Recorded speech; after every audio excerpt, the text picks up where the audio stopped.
Welcome back, ladies and gentlemen. I'm sorry, I just got pushed back onto the stage because I was admiring the slideshow.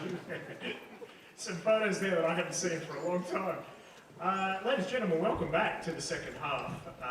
This is the second half of a pretty amazing historical night for this band. I know I've been rabbiting on about how historic they are, but I'm going to keep going.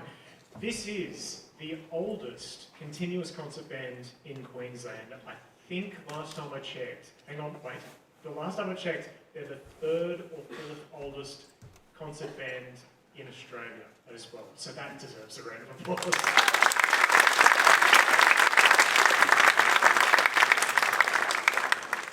They welcomed home troops. As you can see, there was some Anzac Day celebrations there. They welcomed home troops at the South Brisbane railway station from both World Wars, to the point where if the train was delayed, they would just wait until about 2 or 3 in the morning, and then when the train got there, the troops got off, they just started playing to welcome them home.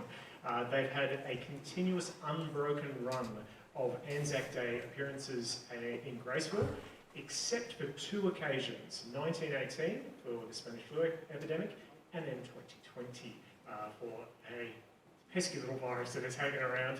However, in a bit of a world first for the band, they recorded Abide With Me remotely. So a bunch of individuals recorded their own parts. David somehow put them all together, and it is one of the most watched things I've ever seen. There was like 100,000 views of this video online. It is amazing. It is one of the most beautiful versions of Abide With Me I've ever heard as well. You can still find it. It's on their Facebook page. I've forgotten to mention something. That's right, we need a conductor again. Ladies and gents, round of applause for Mr. David Jones.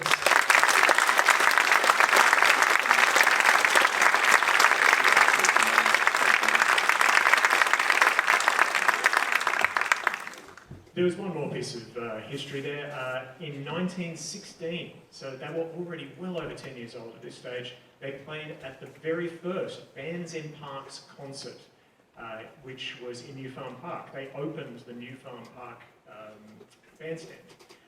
They also played at the 100-year anniversary, so they're older than one of the longest running community band events, if you like, in the country. It's actually one of the longest running in the world, to be honest. So with that, this next piece is something of a community piece. It was written in 1749 by an incredibly famous composer, George Handel, who of course you will know from the Messiah Chorus and all kinds of things like that.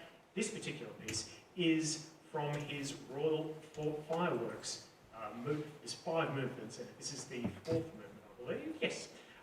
And the original public airing of this was actually a rehearsal. It wasn't supposed to be public, but word got out that Handel had written a new piece, so people started charging entrance to it, and the rumour is that when everybody had gathered, the fireworks were set off.